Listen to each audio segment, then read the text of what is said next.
Mesdames et messieurs, bonsoir. Vous êtes sur Agri TV. Vous faites bien. C'est l'heure de votre journal. Au sommaire ce soir, changement climatique et agriculture. Les rapports entre les deux concepts sont de plus en plus conflictuels au moment où les saisons climatiques mettent en mal le développement de l'agriculture. Vous suivrez dans cette édition du 20h une analyse pointue sur ce sujet. Mayome Sala, à l'heure de la capacitation des acteurs du cacao. Le concept est dénommé National Cocoa Academy, a décerné des attestations de fin de formation à près de 500 jeunes. C'était à Mengon au cours d'une cérémonie présidée par Henri Eyebe Ayessi, le ministre de l'Agriculture et du Développement rural. Et puis vers la fin de ce journal, nous irons découvrir une spécialité culinaire africaine que le Cameroun s'approprie de plus en plus. Il s'agit du klichi, surtout celui qui est produit dans la ville de Kaounou. Une fois de plus, bienvenue au journal. Nous le disions en titre, dans le cadre du projet de capacitation des acteurs de la chaîne des valeurs du cacao, dénommé National Cocoa Academy, près de 500 jeunes de la cuvée 2017 ont reçu à Mengon, dans l'arrondissement de Mayome Sala, région du Sud, des attestations au terme d'une méga session de formation. C'était au cours d'une cérémonie présidée par le ministre de l'Agriculture et du Développement rural qu'accompagnaient ses homologues du commerce, de la jeunesse et de la formation professionnelle. À cette occasion, il a également procédé à l'ouverture officielle du Centre de diffusion participatif des innovations consacrées à l'industrie cacaoyère. Reportage Arnaud Basileking, Daniel Normis. Des parchemins pour la cuvée 2017 de la National Cocoa Academy, le projet de capacitation des acteurs de la chaîne de valeur du cacao. C'était ce mardi à Mengon, dans l'arrondissement de Mayome Sala, au cours d'une cérémonie grandeur nature présidée par le ministre de l'Agriculture et du Développement rural. L'importance de cette occurrence a été rehaussée par la présence à ses côtés de 3 autres ministres, notamment celui du commerce, de la formation professionnelle et enfin celui de la jeunesse. Les attestations reçues par près de 500 jeunes sanctionnent une méga session de formation très pointue. Nous, jeunes Camerounais, avons été formés en production durable d'un cacao de qualité, en bonne pratique post-récolte et surtout en transformation du cacao en chocolat et autres sous-produits du cacao. Des apprentissages que les récipiendaires sont résolus à mettre en pratique. Nous nous engageons avec détermination à nous investir dans tous les métiers de la chaîne de valeur cacao, gage de la consolidation d'une industrie cacaoyère compétitive et durable. La National Cocoa Academy vient à point nommé au moment où le Cameroun amorce son programme de relance de la filière cacao. Cette relance s'appuie sur des levées comme la création de nouvelles plantations et la formation. Mais la formation dans une kyrielle de métiers à forte valeur ajoutée. Le métier d'exploitant semencier, celui de pépiniériste professionnel, le métier de producteur professionnel de cacao, le métier d'entrepreneur agricole ou encore professionnel de la gestion technique, administrative et financière, le spécialiste en maintenance du verger, le phytotraiteur, le métier de greffeur. Ce sont des métiers attrayants qui peuvent adresser efficacement la question du chômage des jeunes. Et c'est à dessein que ces derniers sont la cible première de ce projet de capacitation. Près de 60% des Camerounais ont entre 15 et 45 ans. Le choix porté sur la cible constituée par les jeunes. Pour les formations dans le domaine de l'agriculture, par la National Cocoa Academy se justifie dès lors. Ce choix correspond à une très haute directive du président de la République, son Excellence Paul Biya. En marge de la remise des parchemins à la cuvée 2017 de la National Cocoa Academy, le ministre de l'Agriculture et du Développement rural a procédé à l'ouverture officielle du Centre de diffusion participatif des innovations consacré à l'industrie cacaoyère.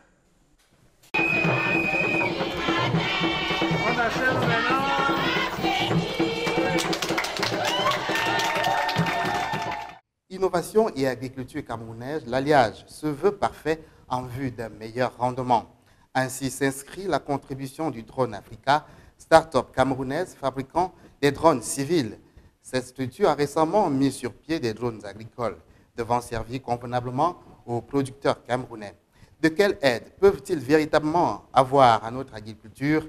Élément de réponse dans ce reportage de Nicolas Bessolo et de Emmanuel Andela. William Elon, voilà l'homme par qui il est désormais possible d'affirmer la camerounité d'un drone, d'où le label Made in Cameroon. Cependant, la nouveauté, répondant à plusieurs nécessités, requiert des clarifications. L'intégration de cet engin dans les activités agricoles répond tout aussi avec spécificité aux besoins sérieux que pose ce secteur. Quant à l'usage proprement dit de cet engin, il exige une formation outillée à chaque utilisateur, serait-on tenté de dire, au même titre qu'un tracteur, des pulvérisateurs à motricité humaine, dont l'emploi du drone substitue et résout des aspects liés à la précision. L'engin volant contribuerait à tripler la production agricole de l'Afrique d'ici à 2030, une nécessité combinant explosion démographique et lutte contre la famine, mais aussi à en croire la Banque mondiale, les revenus de l'agrobusiness sur le continent tourneraient autour de 300 milliards de dollars américains. Avec une telle modernité, ce chiffre pourrait être envisagé à la hausse, soit à 1000 milliards de dollars, et de garantir l'essor économique du continent noir en général et celui du Cameroun en particulier. Tant il faut préciser que les pays industrialisés, par le moyen de la modernisation de l'agriculture, obtiennent toujours de meilleurs résultats. Quant au coût de l'engin, quoique coûtant 25 fois moins cher que ceux vendus à l'étranger, il serait situé entre 5 et 13 millions de francs CFA, ceci en fonction des attentes de la clientèle. Que peut valoir une agriculture que l'on augure forte et prospère sans un apport bienfaisant des commodités climatiques? La question pend désormais sur toutes les lèvres depuis que les changements climatiques assombrissent chaque jour un peu plus les perspectives dans les plantations. Une situation qui, notamment au Cameroun, continue de susciter l'inquiétude tant des producteurs que des pouvoirs publics. Nicolas Bessolo et André Marimbida. Il y a d'abord de lamentables catastrophes qui insufflent la médiocrité quand résonne le tocsin des récoltes. Dans les champs, les dévastations énormes des gaz à effet de serre, notamment dans ce jardin que nous aïeux cultivé, ont suscité un appauvrissement progressif des ressources en eau, le changement de la diversité biologique, la dégradation de l'écosystème et la variabilité des pluies. Il ne faut pas avoir été à la Sorbonne pour comprendre que ce qui a été énuméré des instants plus tôt fomente une crise alimentaire à cause de laquelle les repas deviendront méchamment plantureux prochainement. L'expansion de la pauvreté et de la famine que les technocrates conjecturent dans leur rapport stimulera un exode rural qui rendra la démographie explosive dans ces villes où se terrent des barbes bleues névrosées et inefficaces devant un sillon de manioc. Vous êtes donc prévenus. À cause de cette planète dont la température est ce qui rappelle un chaudron le mieux, la nourriture, à la fois dans les marchés, à table et dans les champs, sera rare. La sombre prédiction a d'ailleurs commencé à retentir dans ces autres pays où, comme le nôtre, l'indigence est une courtoisie que l'on se partage le mieux. Souvenez-vous que ces 2,5 milliards de personnes, notamment dans ces coins du monde où on parle d'émergence, de plans triennales et de plans d'ajustement structurel qui doivent leur suivi de tous les jours à l'agriculture. Le scénario du macabo qui manque au marché et à cause duquel le malaxé à l'huile de palme est absent dans les fourneaux aboutira forcément à une inflation des prix dans les marchés. Sur les étiquettes, il y aura des zéros en plus et rien de tout ce que l'on mange n'échappera à la flambée. Riz, blé, soja, maïs. Notre boule de cristal, décidément effrayante ce soir, annonce une autre prémonition qui va donner du fil à retordre aux nutritionnistes dans les hôpitaux. La malnutrition infantile en 2050 atteindra les 20%. La faute à ces calories qui vont se raréfier dans les céréales et qui exigeront une mobilisation sans égale de 7 milliards de dollars américains nécessaires pour impulser l'agressivité agricole dans ces pays où il fait plus chaud que dans le magma d'un volcan. La pêche a souvent été cataloguée à tort ou à raison comme l'activité la plus dangereuse dans le domaine de l'agro-silvo-pastoral. Et pour cause, l'homme est là dans un élément qu'il ne maîtrise pas, à savoir l'eau. ce qui fait que les risques dans le domaine sont énormes. Une assurance dans ce cas ne peut que lui être bénéfique. Reportage. Il y a quelques années, le pêcheur était un homme libre qui sortait en mer quand bon lui semblait. En effet, la réglementation en matière de pêche au Cameroun n'était pas encore aussi dure que maintenant. Désormais, un cadre administratif lui impose d'être parfaitement informé des lois d'origine communautaire. Cette législation limite son activité car les quotas de pêche réduisent son accès aux ressources. La main-d'œuvre et les vocations se sont rarifiées, comme les bateaux. Au Cameroun, ceux qui excellaient dans la pêche artisanale ont laissé tomber l'activité à cause justement de la rigidité des lois dans le domaine. Ils sont donc rares au Cameroun ces professionnels de l'assurance qui prennent fait et cause pour les pêcheurs, car le marché de l'assurance de cette niche demeure hexagonal et n'a pas encore été atteint par le phénomène de la mondialisation. Néanmoins, les assureurs d'État comme le Sénégal et d'autres pays côtiers ont gagné quelques programmes en assurant les armateurs locaux ayant investi dans des navires battant pavillon national. Les assureurs offrent aujourd'hui deux garanties principales en matière de pêche. D'un côté, ils couvrent les dommages aux navires à la suite d'accidents et prennent en charge les réparations avec des systèmes de franchise et de réduction en fonction de l'âge du corps ou indemnisent le bateau en cas de perte totale sans abattement ni franchise selon le contrat. La plupart des sociétés d'assurance ont adopté les imprimés de marché. Ceux-ci proposent des polices à risque caractérisées consécutifs à des événements de mer ou des contrats tout risque incluant le bris de machines en cas de panne du matériel embarqué.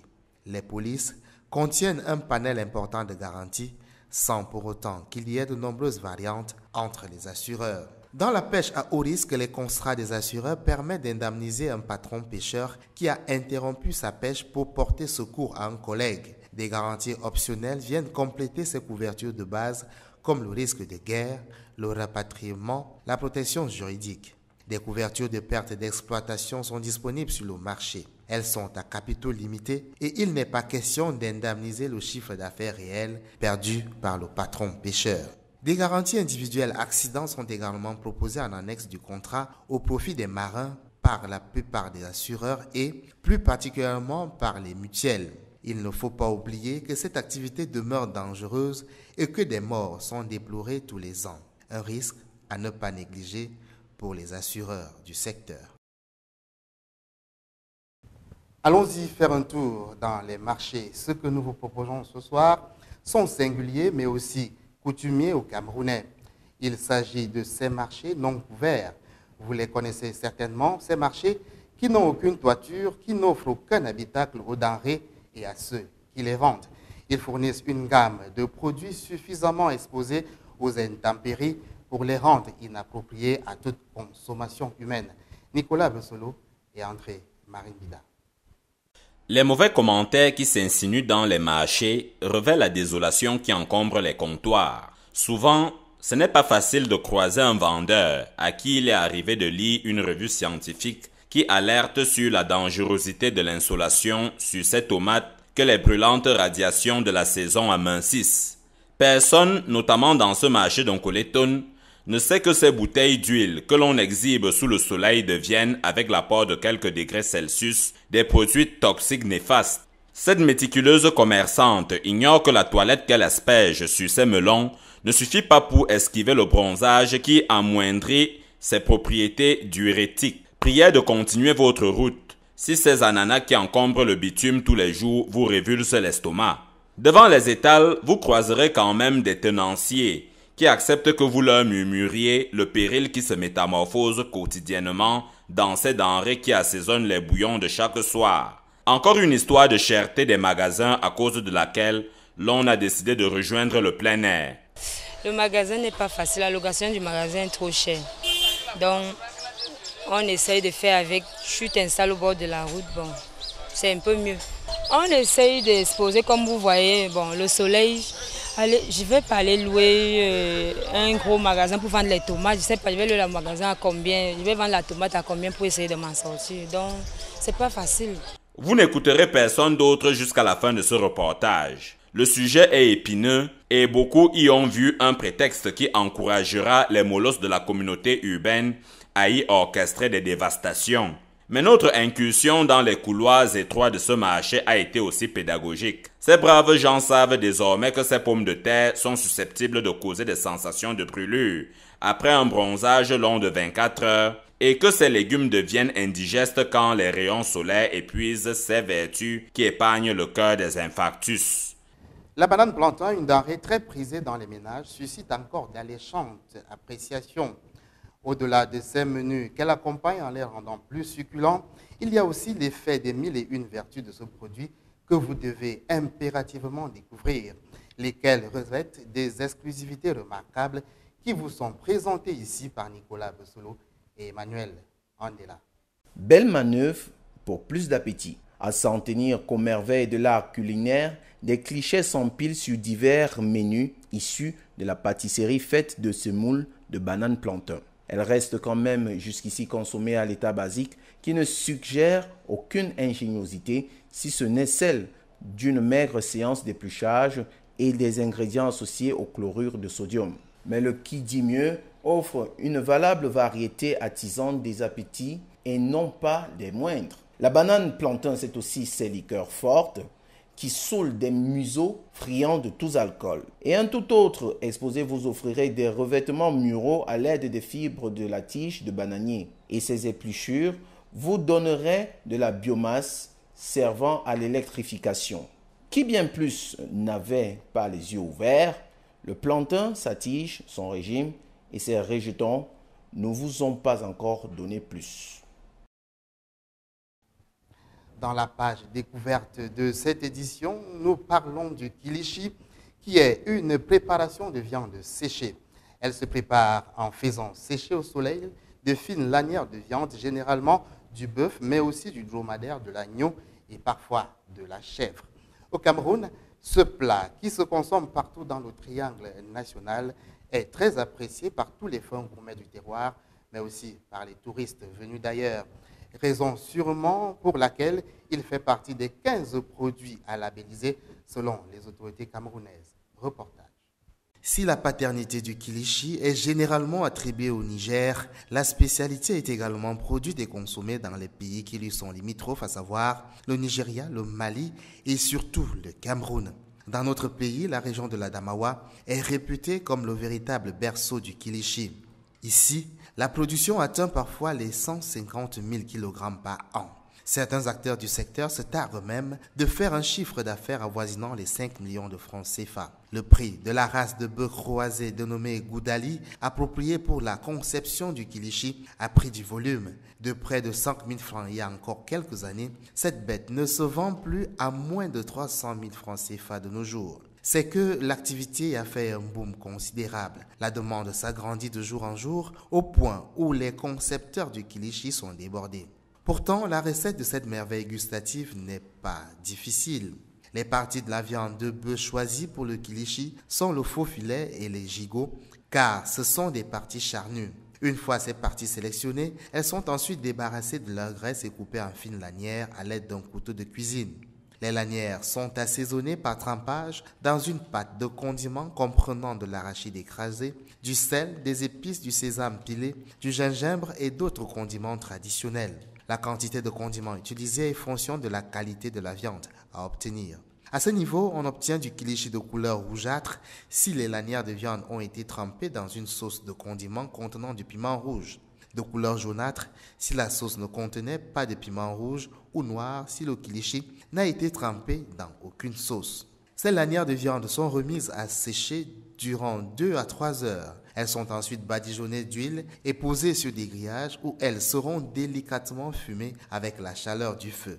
Le temps d'exposition sur le grillage est fonction de la quantité de kilichi. Il varie de 4 à 5 jours pour les quantités importantes destinées à la haute commercialisation. Aujourd'hui, le kilichi fait partie des produits du terroir qui représentent le mieux la ville de Ngaoundéré. Il se vend à hauteur de 1000 francs CFA le paquet. Il est disponible tout au long de l'année avec des pics de vente pendant les fêtes et durant les vacances. Les recettes peuvent exploser lorsque les commandes proviennent de pays étrangers et déjà des variantes comme le kilichi au poisson ou au poulet sont de plus en plus envisagées. Nous vous recommandons pour ceux qui ne l'ont pas encore essayé de bien vouloir faire l'expérience du kilichi. Vous ne serez sûrement pas déçus. Nous sommes arrivés au terme de cette session d'information sur AgriTV. Merci à vous de l'avoir suivi. Merci à tous ceux qui l'ont préparé. L'information continue sur notre portail www.agritv.cm. Vous servir fait notre plaisir. Bonsoir et à demain.